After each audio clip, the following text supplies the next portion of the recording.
그러고 나서 그 다음에는 이제 두 번째로 말 바꾸기를 합니다.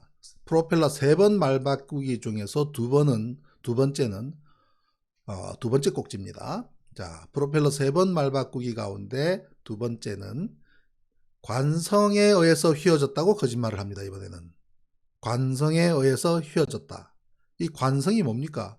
우리 버스에 앉아 있다가 쭉 이동하는데 갑자기 그냥 기사 아저씨가 브레이크를 밟으면 앞으로 붕 나간 게 관성이잖아요. 그죠? 그렇죠. 예. 그 다음에 이제 한참 뛰어가다가 갑자기 딱 멈추라 그러면 앞으로 몸이 쏠리잖아요. 그게 관성이잖아요. 관성. 그죠? 운동 관성이잖아요. 운동을 한참 하다가 갑자기 정지하게 되면 몸이 계속 가려고 하는 이것이 운동 관성입니다. 그래서 그걸로 휘어졌다는 겁니다. 뭐 어떻게 주장했는지 한번 볼까요? 자, 한참 회전하고 있는데 회전하고 있던 회전체가 갑자기 정지하는 바람에 휙 휘어졌다는 겁니다. 예. 이거를 무려 자, 왼쪽에 미디어오늘 기사를 보면 천안함 프로펠러가 관성으로 휘어졌다는 것을 4년째 억지 주장하고 있다라고 이제 주장하는데, 이건 뭐냐면 재판을 통해서도 계속 똑같은 주장을 계속 하니까, 예, 거기 이제 기사가 나왔던 건데요. 자, 그런데 보십시오. 자, 오른쪽 프로펠러는 오른쪽으로 돕니다. 천안함은 전진이든 후진이든 상관없이 우연 프로펠러는 오른쪽으로 돕니다. 좌연 프로펠러는 왼쪽으로 돕니다. 예. 그러면 전진과 후진은 어떻게 구분하느냐? 프로펠러의 각도가 틀어집니다. 프로펠러의 각도가 틀어지면서 전진과 후진을 결정합니다. 자, 그런데 자, 세월호는 반대요. 세월호도 프로펠러가 2개입니다.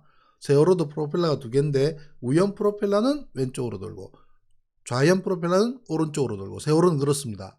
그런데 천안함은, 우리나라 군함은 우연 프로펠러는 오른쪽으로 돌고 좌연 프로펠러는 왼쪽으로 돕니다. 또 미국의 군함은 또 달라요. 미국의 군함은 우리하고 반대입니다.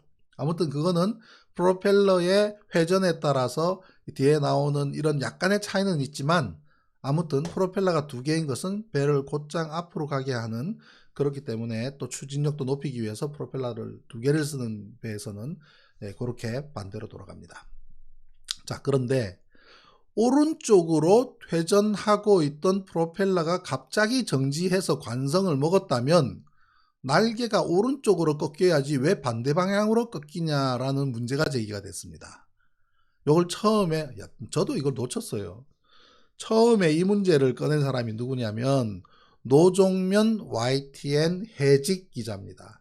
그 당시에 이제 그 당시에 언론 3단체 PD, 그 다음에 언론, 신문, 방송, 그 3단체의 PD분들이 모여서 만든 단체가 있는데, 그때 위원장을 하셨어요. 노정면 위원장이.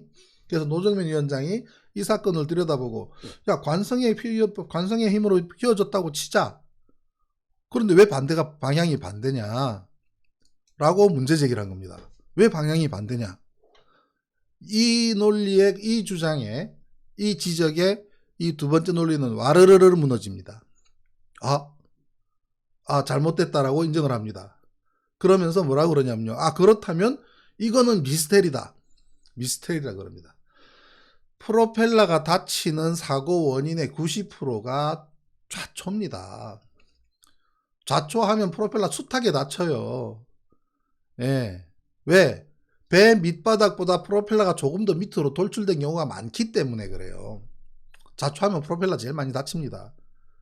예. 오죽하면 노인식 교수가 법정에 나왔을 때 제가 물어봤습니다.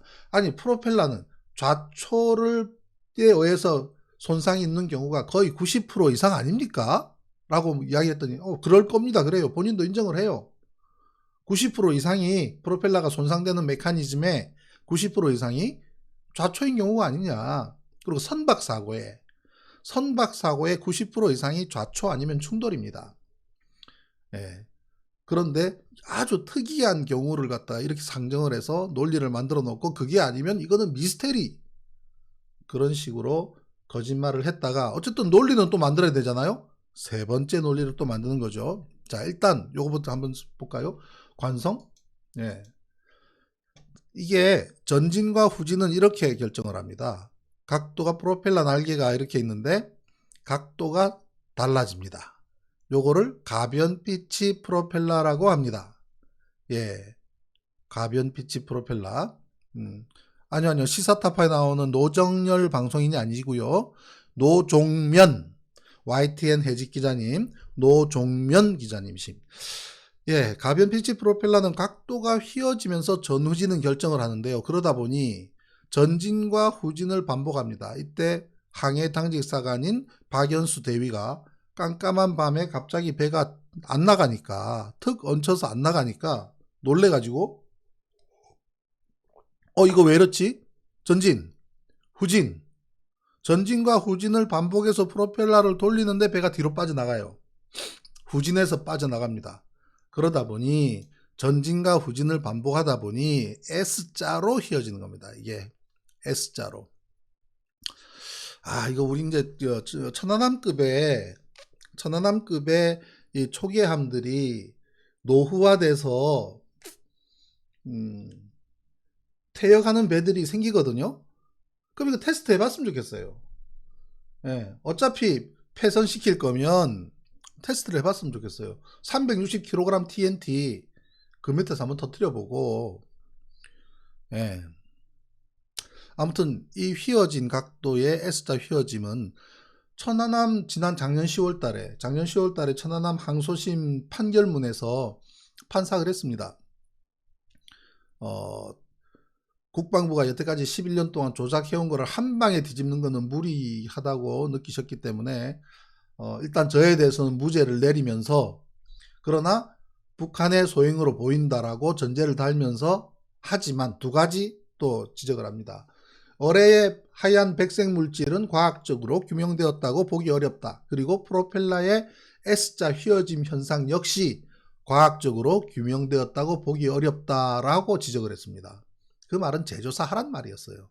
재조사하라는 뜻입니다. 자, 이제 이 사건은 대법원에 계류 중이고요. 곧 판결이 나오겠죠. 아무튼 작년 10월 달에는 항소심에서 무죄를 받았습니다. 그때 재판부가 판결문에서 이 S자 휘어짐 현상에 대해서 특별히 코멘트를 달았다는 점